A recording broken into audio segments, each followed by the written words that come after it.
Hello, so today's interview is with Van Rockingham. Today we just talk about how we got into retro game collecting, why he's specifically into retro gaming, as well as his website Games Revisited, and we talk about his plans for the future with that, as well as how it got started. So hope you enjoy. Can you just tell me a bit about how you got started playing games? Uh, yeah, sorry, just clear the crap off my screen. No, it's So, alright. um,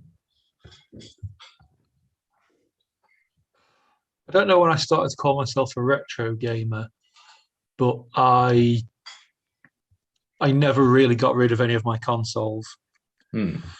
So I just kind of kept on playing the games I owned. And sometime during the 360 generation, I got a bit bored of what was coming out, the constant rehash of Assassin's Creed and Call of Duty. Yeah. So I find myself buying less and less games and just playing what I had, Hmm. which then led me to start, because I was saving money not buying new games, I was then spending that money buying older games. So I went from, in the space of a year, I went from about having like 10 PS1 games to having about 15 different consoles and having to buy a second set of shelves to hold all the games. So I went kind of a bit mad buying everything. So what was that around the time where the PS4, Xbox One were coming out then, I'm guessing, or was that Um, it was a little bit before the PS4 came out. I think it might have been announced. okay? It was mid. Is it Generation 5, the 360? I lose track of what generation numbers there are, but yeah, it was towards the middle. It was about the time that Call of Duty Modern Warfare 3 was coming out. I think Oh, that was okay. as 2012, yeah, as a 2013? specific game that was coming out around about that time. That's when I just thought I've played this game. It's all right. It's not doing anything different, but I need to stop buying this. I need to stop buying FIFA every year. Yeah. I'm not necessarily enjoying it. I'm just buying the same game re-released every year. Same with Football Manager. I was playing Football Manager for 10 hours a day, Okay.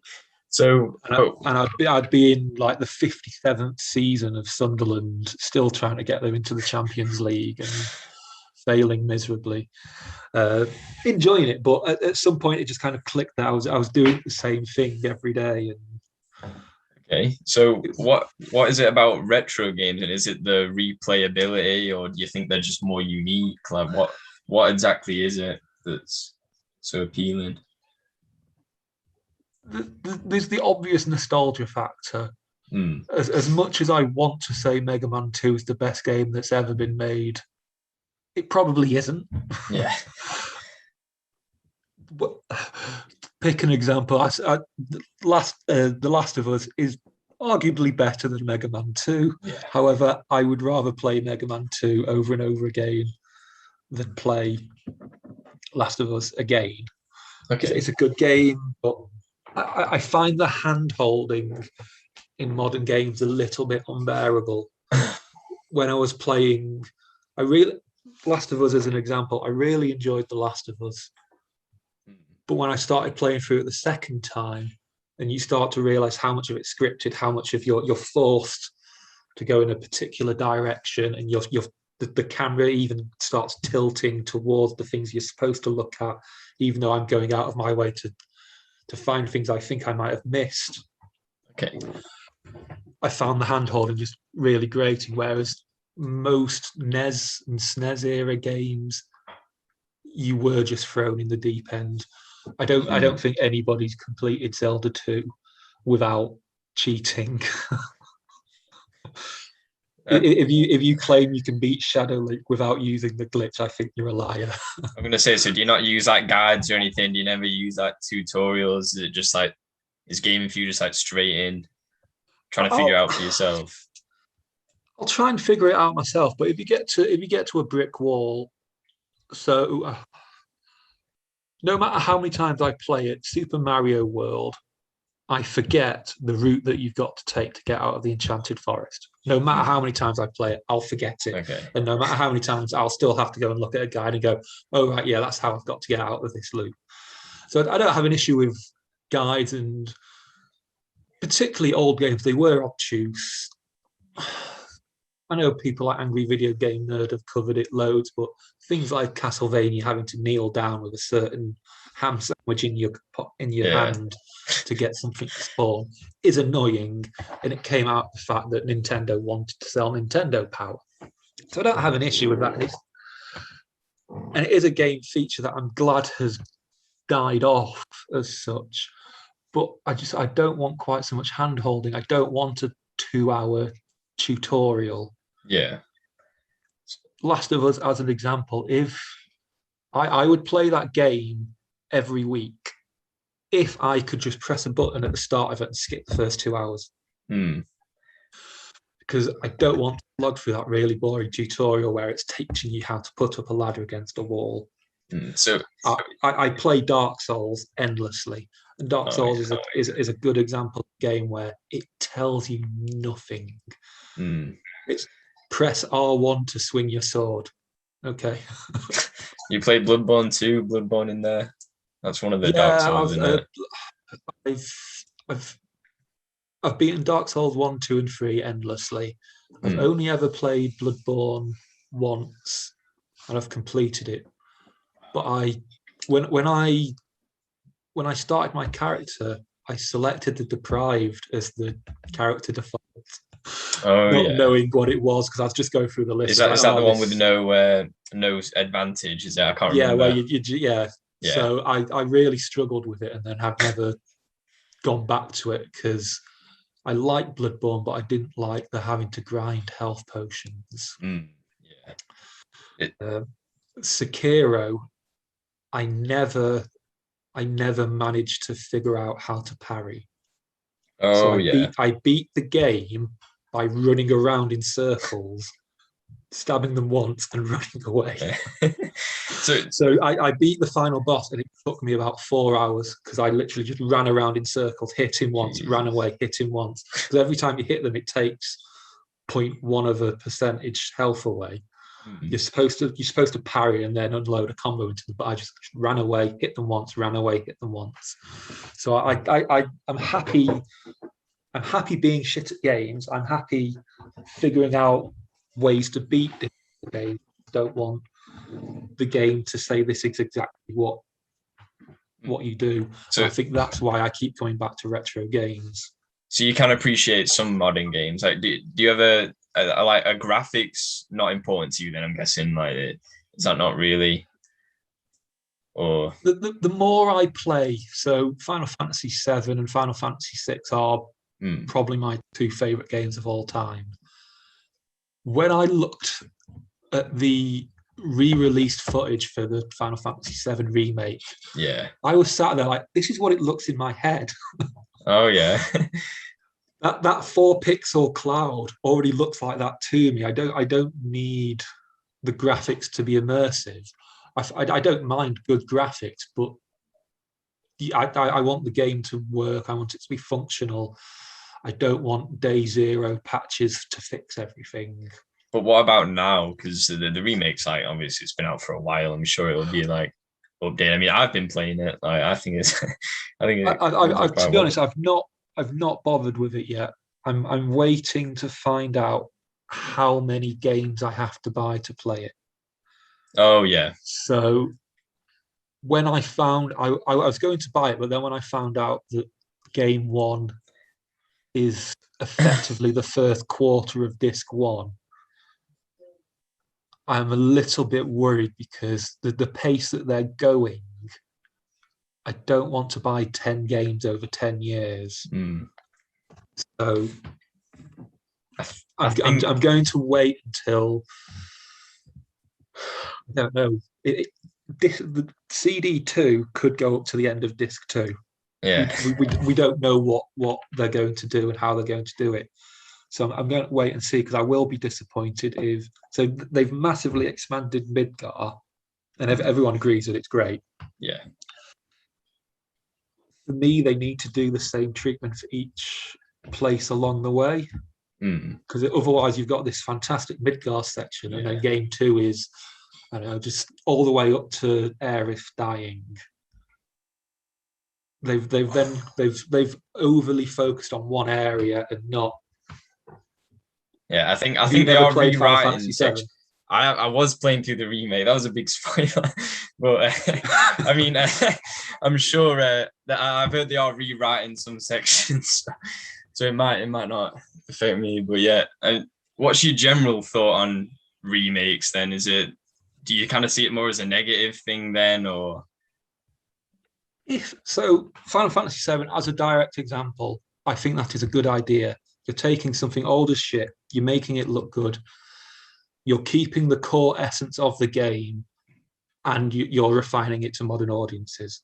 I don't have an issue with that. I will buy it when I know how many games I have to buy and how many console generations that's spread out across.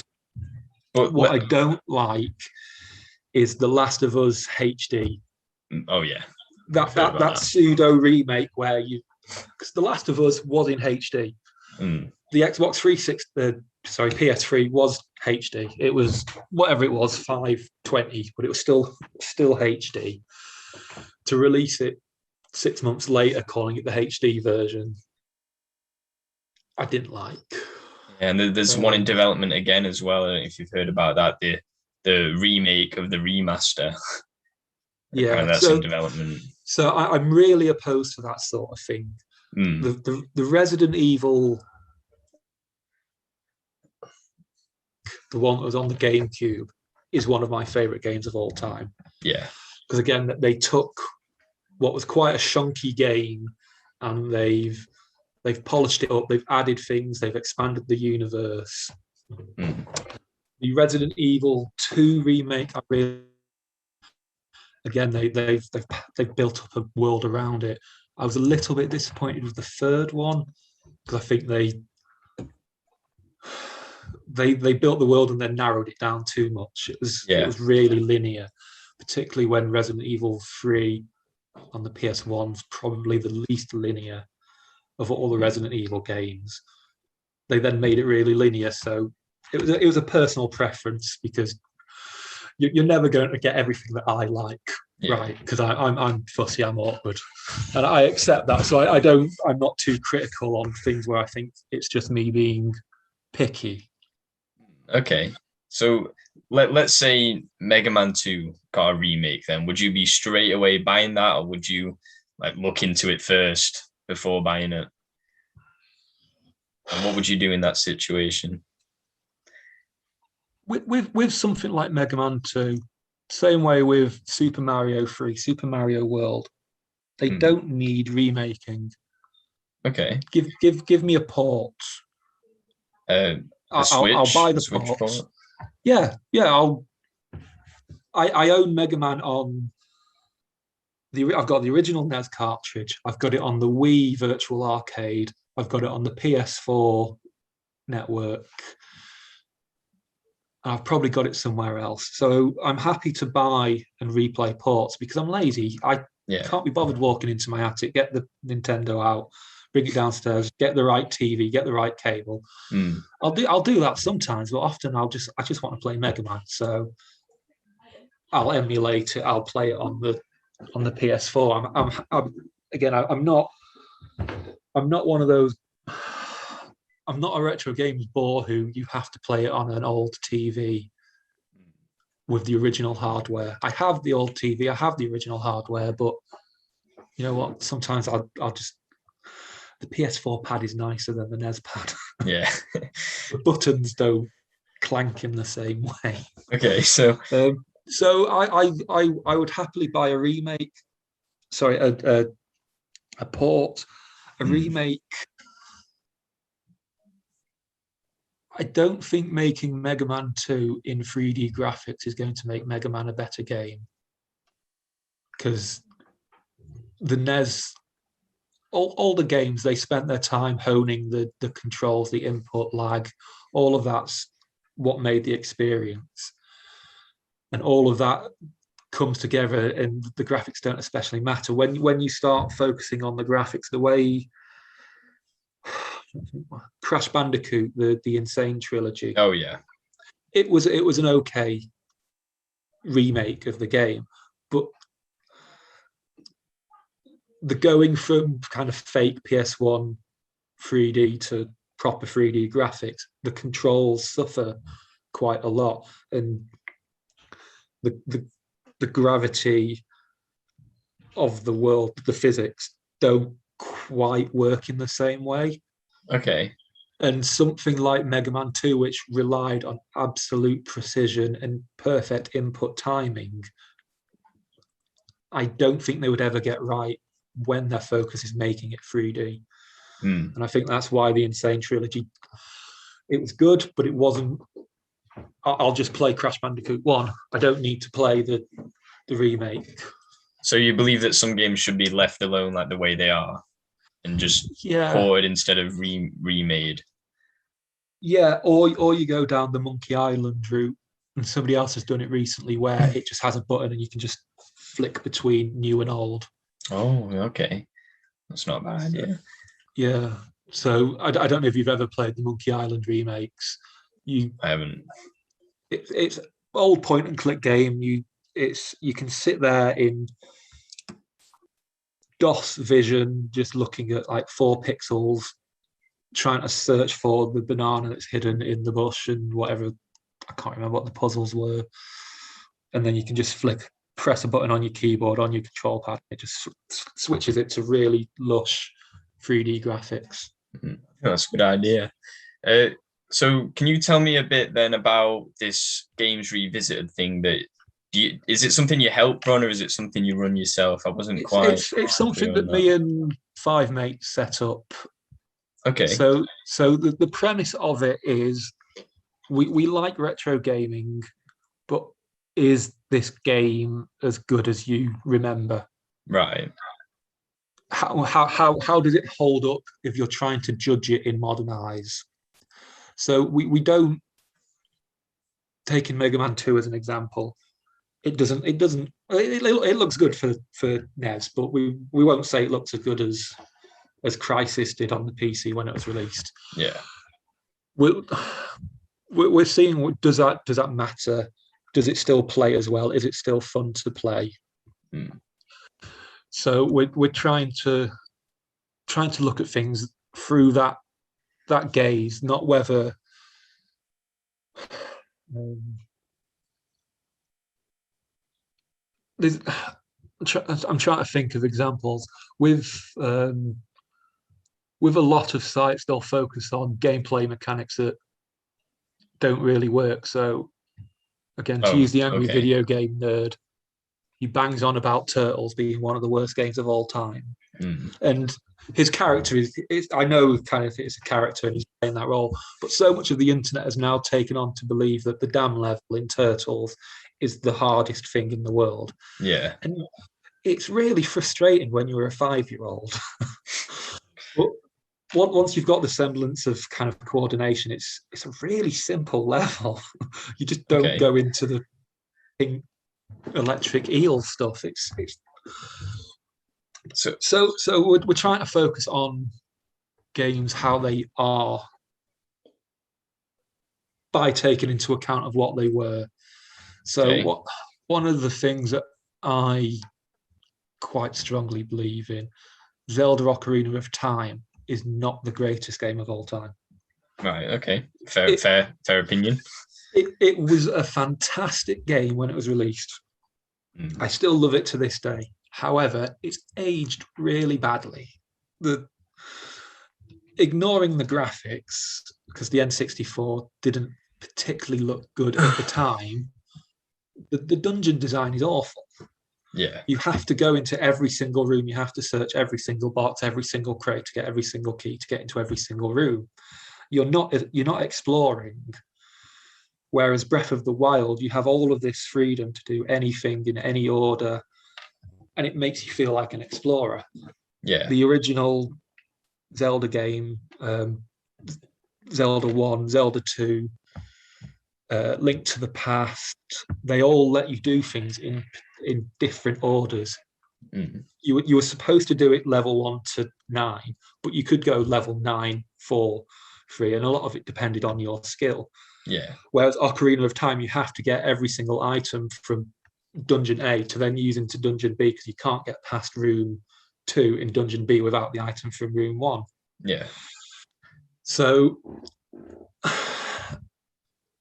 that's something that I think aged badly. It's a mechanic that doesn't really work anymore. It doesn't make Zelda a bad game, but it means that, to me, Zelda isn't one of the best games of all time because it's aged badly. Okay. Final so do you Fantasy- review that then? Do you write? I've seen. Yeah, You write we try articles, to be don't you? honest.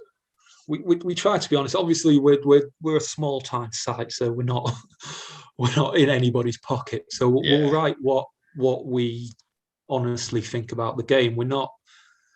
We're not trying to play to an audience who want us to say that Zelda is the best game of all time. Yeah. We will be clear. We are mercilessly mean about Sonic Adventure.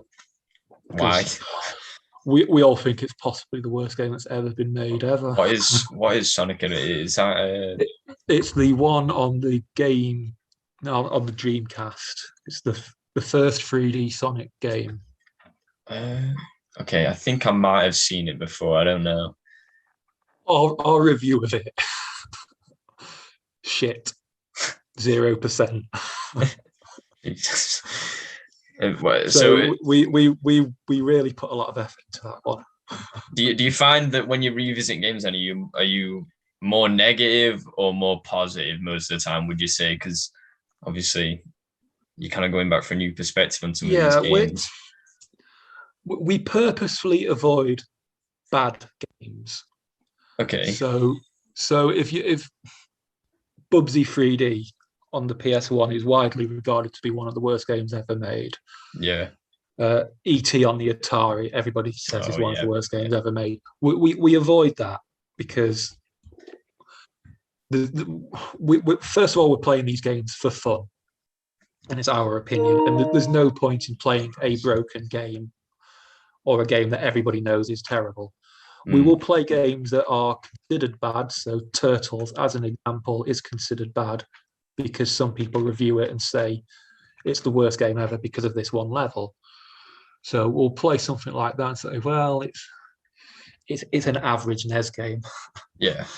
The harshest thing I can say about Turtles on the NES is it's an average NES game. It isn't bad. It isn't good. It's difficult. It's frustrating. But it's not bad.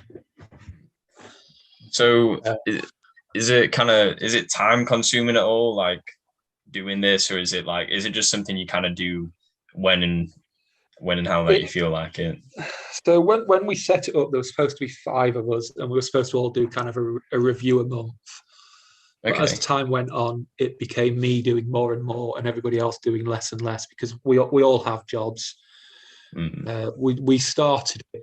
We all had jobs, and we've all just got life that gets in the way. So last time I checked, we had about 350 reviews up, and I had done about 310 of them. Okay. So it's quite a lot.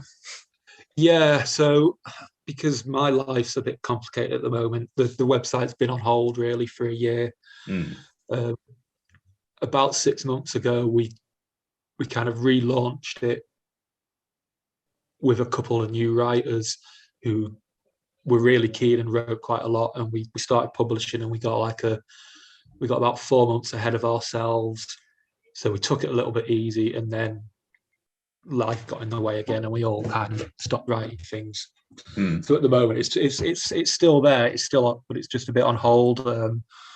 We thought with the pandemic that we'd all suddenly have loads of time for all of this stuff, and while I'm working from home and rarely leaving the house, I've not found any time to just sit and play a game, because the original rule that we set ourselves is we had to complete the game before we could review it, because there's nothing worse than reading a review of a game where the person's, what was it, Cuphead, Oh that yeah, game where the reviewer couldn't get out of the tutorial,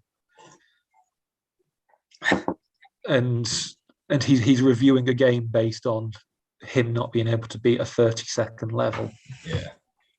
So our goal was always to make sure we'd played the game enough to form an opinion, but then we sort of kind of slid on that a little bit. So you just had to have played a significant amount of the game. I'm trying to think. I think I've completed everything that I've reviewed. And then the only ones where I haven't actually beaten it, I've said in the review, I gave up at this point. Yeah. So, do you like to keep I like a sense of honesty then? Yeah. We obviously we'll joke and we'll use hyperbole, but we do say if so what World of Warcraft as an example. I did okay. I reviewed World of Warcraft Classic. Because with MMOs, they're really hard to review because they're an ever-changing beast. What I played on launch day in 2004 isn't what you would play now playing regular Warcraft. So playing the classic one's a good example because it is a snapshot to a very specific build of Warcraft. Mm. So you're looking at that in modern eyes, you can say, well, this really is dated. I can't believe I spent 5 years of my life putting 20 hours a day into this game. Yeah. Games like, I don't know, Civilization 4. I've done a lot of the Civilization games. Yeah. Oh, those really long though. Yeah. But how much do you have to play it to be able to say you've completed it? I'll pick the Germans, do a campaign with the Germans, and then I've played it enough. I don't then need to do the same thing with the Incas, with the Aztecs, with the Japanese, with the English. You don't need to 100% it. You don't need to get all different endings. It's just, have you gotten one of there we go. One of the Zelda games, I couldn't finish it. One of the ones on the Game Boy Color. Oh, okay. My save file is outside the final boss room. I just can't kill it. Cannot beat it. So I've got to the end. I won't ruin the ending for you, but I can't complete it. Okay. So with some games, we just pick a logical point of where you can stop. Football Manager, how do you don't complete it? I was going to say there isn't really an end. You don't complete it. I guess with FIFA, you could say you've completed it if you've won the World Cup or the Premier League, whatever. But it goes on forever. So we removed the you have to complete the game rule because it was just. Or you're encountering too many issues. It got in the way of fun. You can play a game for 50 hours, not get anywhere near to completing, but get enough of enough information about the game and whether it works or not, whether it's a good game. I'm not talking about like a 10-minute game where you can't be bothered completing it. It's just some games are good, but you never want to finish them. I really like Arkham City, the second Batman game.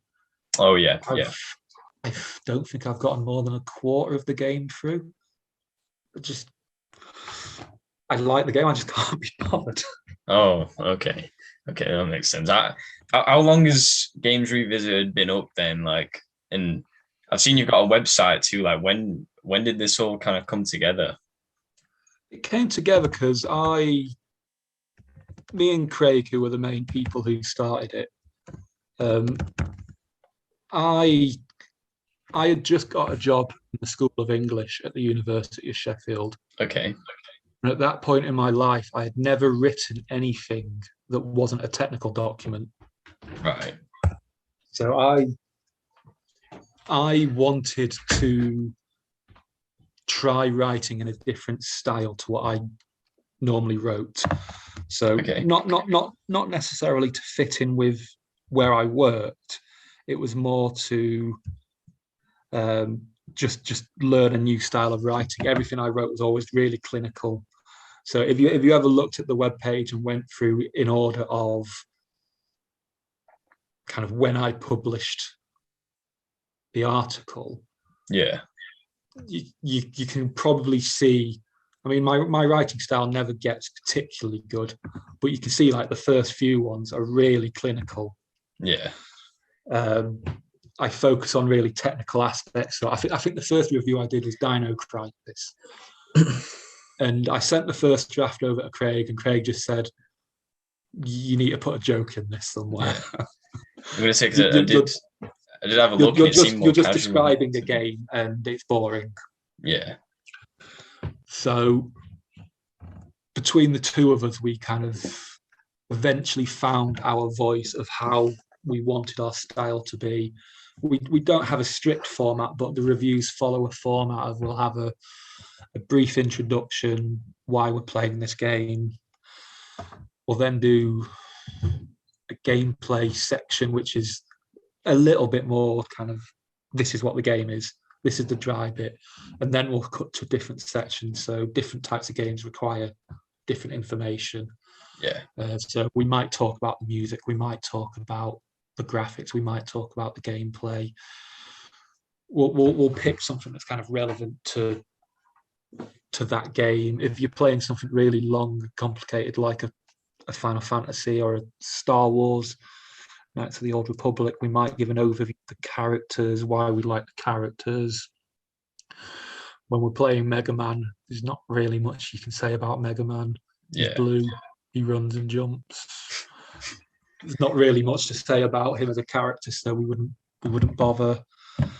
In terms of how long it's been going, I think according to my stats, it's 2014 it started. Oh, okay. So I might have created a Twitter account and then sat on it for a while. We were originally Video Games Revisited, and then we just dropped the video because it was clunky. Yeah. And about that time, somebody on YouTube, there was a Games Revisited YouTube channel, and they just abandoned it. Oh, right. So the Twitter handle became available. So we got the Twitter handle, and we then got the webpage. So we sat on it while we discussed things, because Dino Crisis, as an example, I played it, wrote the review, and then we spent probably 4 or 5 months workshopping it between us before we released. Because then when we released, we had probably about 30 reviews ready to go live. Yeah. At that point, there was 5 of us doing various things. So yeah.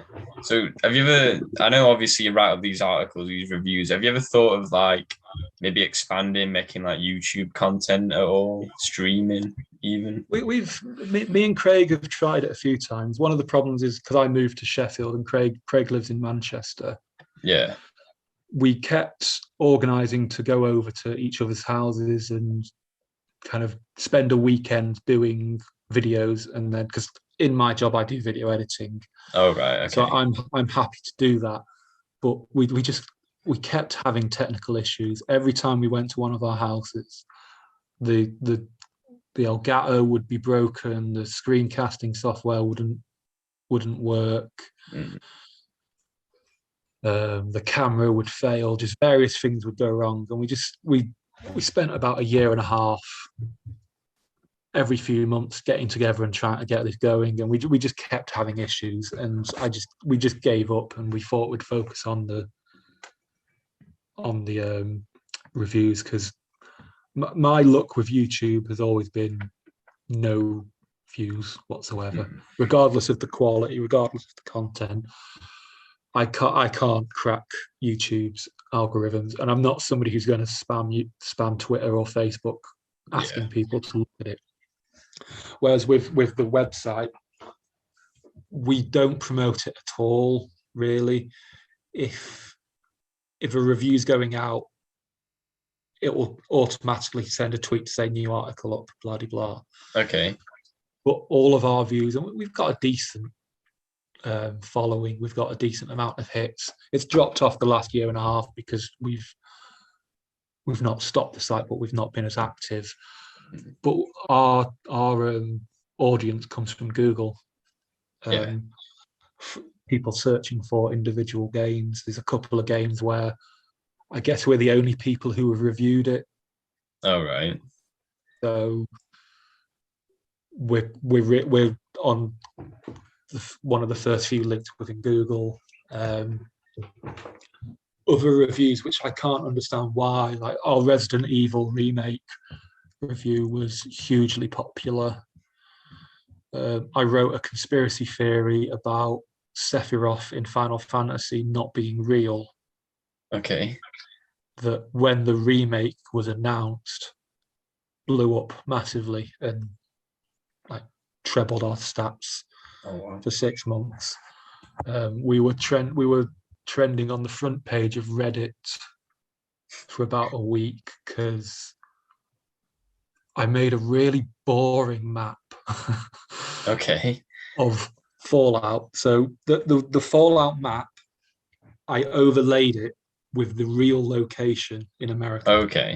That was it. Just got the map, rotated it, and said, this map fits perfectly in Washington, D.C. There's the river.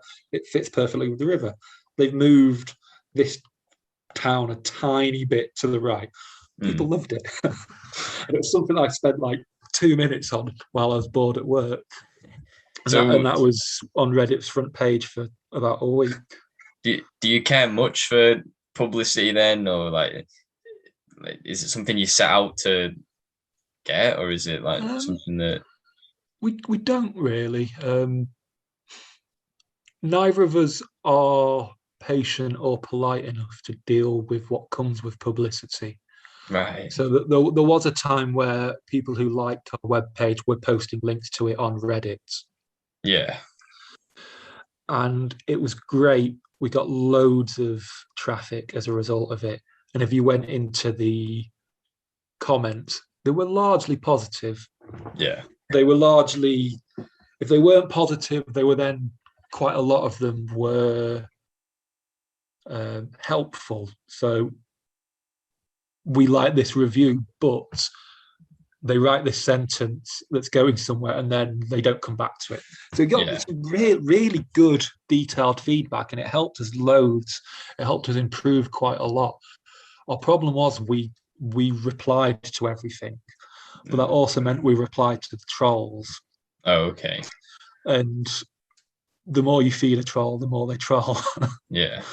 And it just became this vicious cycle of you would get 99% relatively positive feedback, and you would just zero in on this one arsehole who's taking absolute offense to everything you're saying. Yeah. We're not politically correct, and we do avoid being offensive. However, we will make crap jokes. Right. And those crap jokes could be interpreted the wrong way. So on the whole, we don't want wider publicity, because I don't think there's anything that we've ever said. We've certainly never said anything racist. We've never said anything homophobic. We've never said anything transphobic, but we might have made small mental health jokes, as an example. Okay. We do say autistically screeching quite a lot. Oh, yeah. Okay. Craig's autistic, I'm autistic. It's not offensive to us. Is it more self-deprecating kind of thing? Yeah. Okay. Yeah. But because of that, and we don't particularly want to temper our language, we don't want the wider publicity that sometimes comes with overly posting on Twitter, because we don't want to have to explain a joke to people. My partner's got cancer. I can make a joke about cancer that it's not sensitive at all. However, I believe I'm in a position where I can crack a joke with a friend. Okay, however, but you won't want anyone else. I wouldn't mind you making a joke either. However, when you post it on a website, somebody will take offense to you making a joke about cancer. Okay. as an example, they don't care how involved with a subject you are. You don't prescribe to their point of view. Yeah. So we've as a result of that, we just kind of started to steer clear of it a little bit. So is the community kind of, well, the following that you've got surrounding it, is it kind of important to you, I guess, in terms of feedback? Yeah. Like the positive side, obviously, not the trolling side. Yeah. We would write jokes into our reviews that were aimed at some of our followers. Yeah. So I've legitimately forgotten his name now.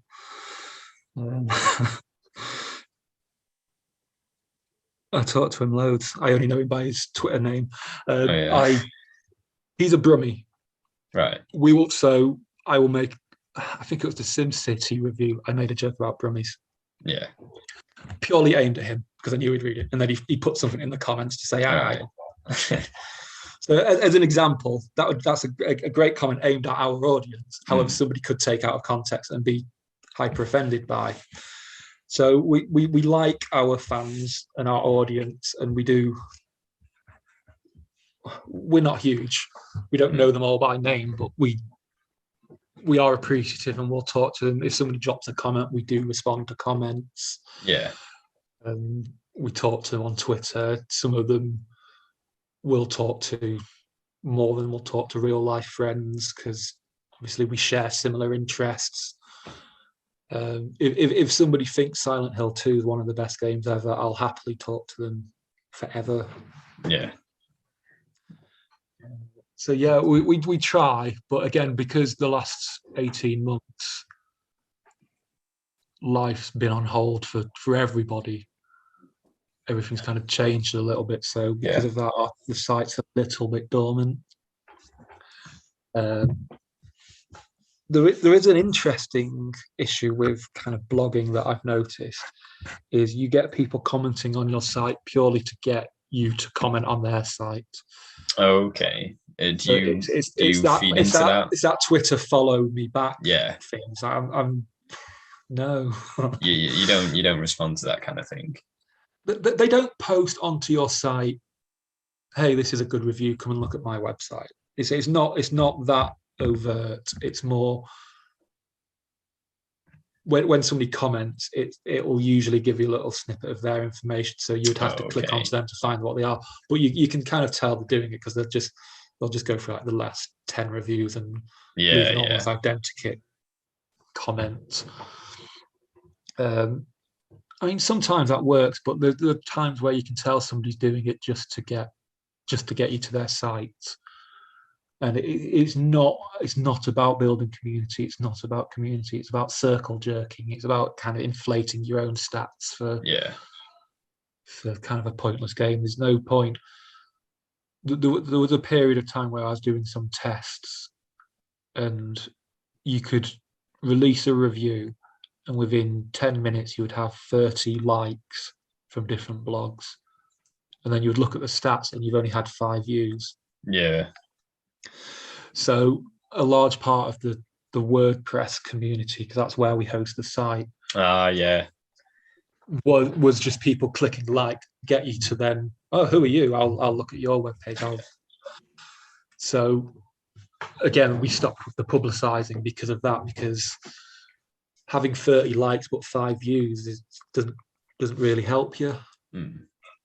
So is it more important for people to actually just come on, read the review, interact, kind of be a part of what you do, sort of thing?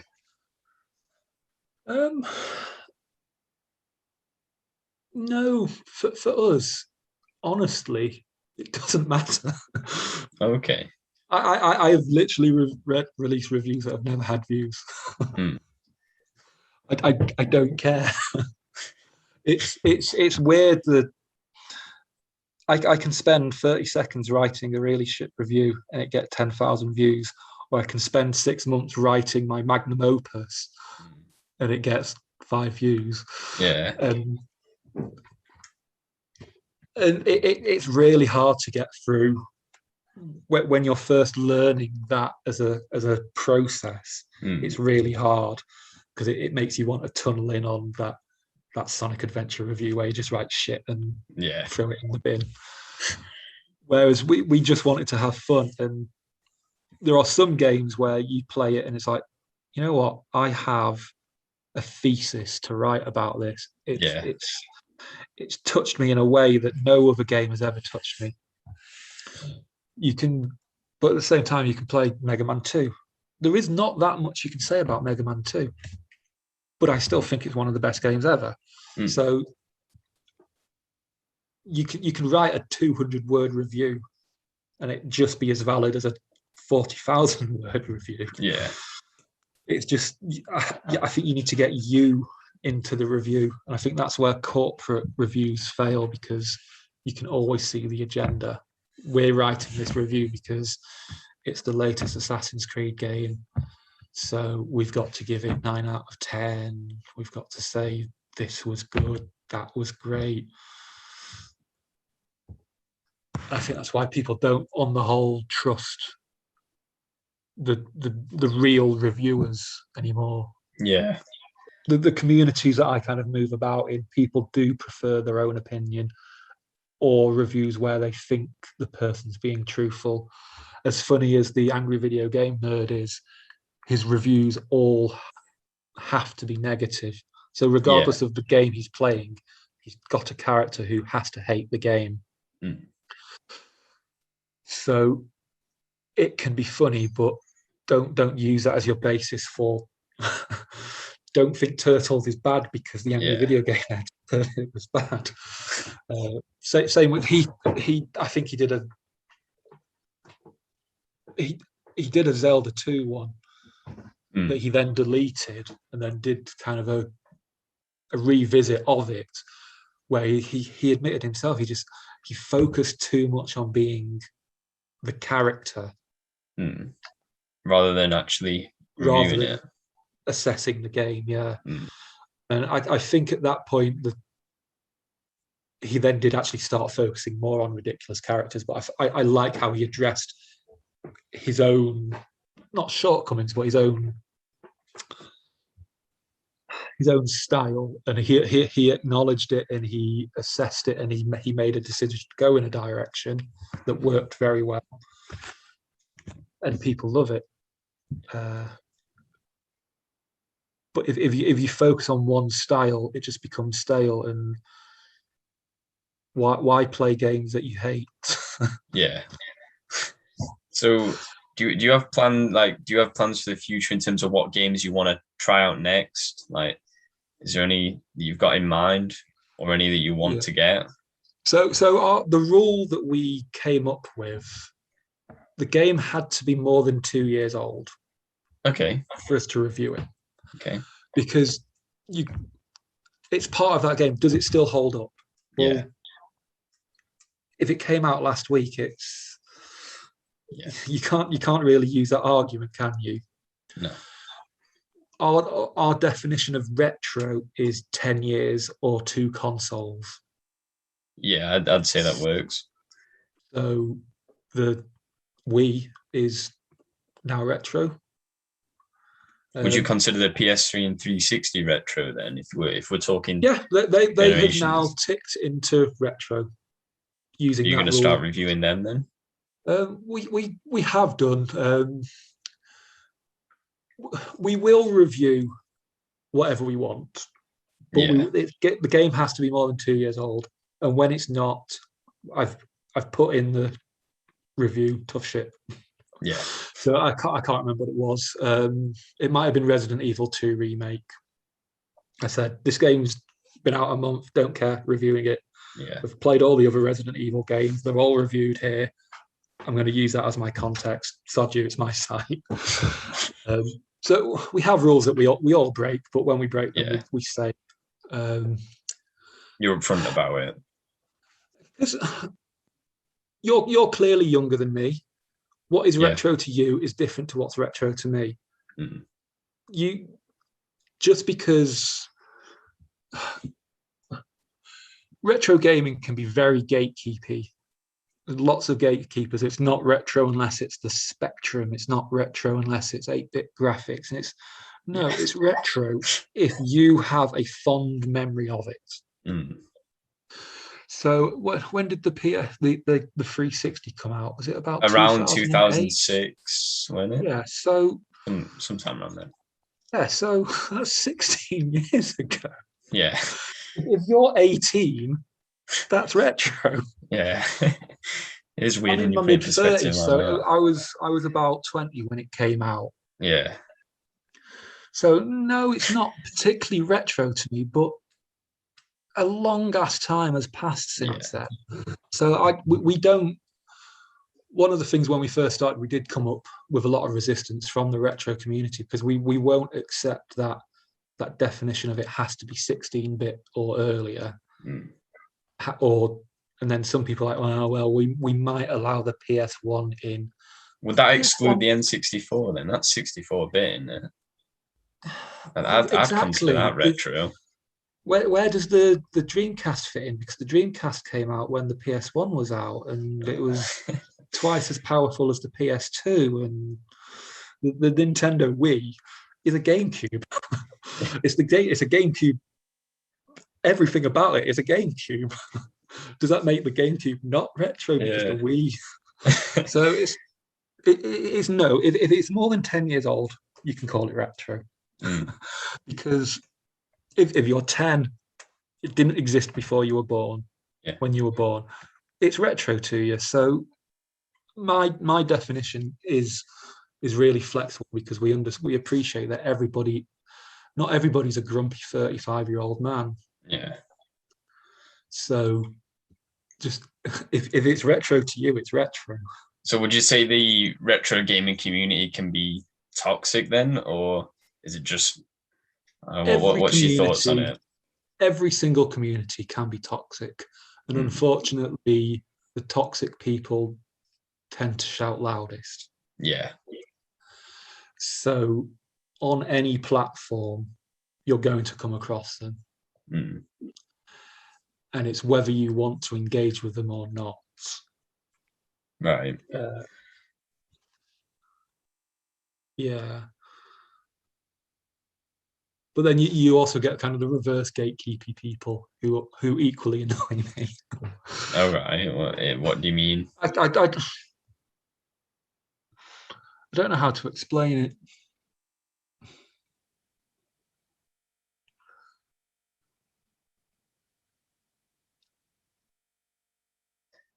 I guess they're the people who say there is nothing wrong with any generation console game ever. So no matter what you say, they'll always argue, well, that is a good game. It's like, okay. Toxic positivity. Yeah, so people who go out of their way to try to explain why E.T. isn't a terrible game. Yeah. they exist. And surprisingly. Again, E.T. is a bad game, but it's not actually that bad. It caused a video game crash. Yeah. It must be pretty bad. It was not. It was the straw that broke the camel's back. It wasn't the worst game ever. It was basically Shenmue on the Dreamcast. They over-marketed it. They made more copies than they could possibly sell, and it caused the collapse. Not that Shenmue quite caused the collapse, but Shenmue on the Dreamcast needed to sell something like 25 million copies to make a profit on a console that sold 8 million consoles. Right. So you've overspent making a game. Yeah. You've massively, massively overestimated how many people are going to buy that game. Yeah. So it didn't cause the crash. It was just one of many terrible decisions that led to it. So E.T. isn't the worst game ever, but people will try to argue that it's a fantastic game because they've picked a contrarian point of view and they're just going to die on that hill. Where do you find these communities then? Because are you mainly just seeing these types of people on Reddit, or is it obviously you're active on Twitter? Do you kind of see them on there? Everywhere. So WordPress, when you start putting in keywords of what your site is, it'll come up with, hey, these people are similar to you. Oh yeah. Twitter, Reddit. We used to, oddly, Facebook was the one platform we never had any issues with. And Facebook's the one that everybody says is the evil of the internet. It was the one place where nobody ever said anything particularly controversial. Yeah, I guess coming to a close, is there anything else you'd want to add in? Anything else you want to say? No, I guess I personally need to kind of get back onto it. Just revisiting your question earlier that I slightly missed was, is there anything that I want to review? Yeah. Anything coming out? We only allow one review for each game. So if I've reviewed Final Fantasy VII, Craig can't review Final Fantasy VII. Right. However, we've kind of come to an agreement where if he wants to add something, he can add something to my review. Yeah. The problem with when we started the site, it was just this free-for-all of us all running out and just playing our exact favorite games. So we've kind of naturally selected all the games we really wanted to play. Yeah. And when we started slowing down was because we'd missed them. Yeah. So we'd use them. So we were like, I can't play Super Mario World because actually I haven't done Super Mario World because I refuse to do it until I find the final exit. I'm stuck on 95. Is this the Enchanted Forest thing again? I don't know what I don't. So in Super Mario there are 96 exits. I found 95 of them, and you basically have to print out an Excel document and tick off each one as you do it, so you can keep track. And I've done that, and I've gone through every single level, and I still can't find the one I'm missing. And I refuse to do it until I can find it. But because there's this free for all of let's go do this game, let's go do this game, let's go do this game. I've done Final Fantasy 1, 2, 6, 7, 8, 9, 10. I don't want to play Final Fantasy 3. Why? Just don't want to. Well, what about 11, 12, 13? What about them? I'm probably not going to bother with 11 or 14 because they're the online ones. Oh, yeah, no, yeah. 15 I'll probably get round to. 13, I do own 13. Yeah. But I'll get to them. They're just not top of my list. But then games like Final Fantasy 3, that's the one that was only released in Japan, and there isn't really any good ports of it. Do you not get it on PlayStation Store? Don't think you can. The only place I've ever found it was on the Ouya. What's that? That was that awful console that was released about 10 years ago. It was like an Android build your own game platform. Oh dear. Yeah, it was awful. It was awful. If you go on YouTube, search Ouya, it's Ouya. It's terrible. It's absolutely terrible console. Oh, and I played it for about 10 minutes. Yeah. Okay, yeah. I'll let you go because I realise this has gone on for longer than. Yeah, thank you for your time then. Yes, have a good day. See ya.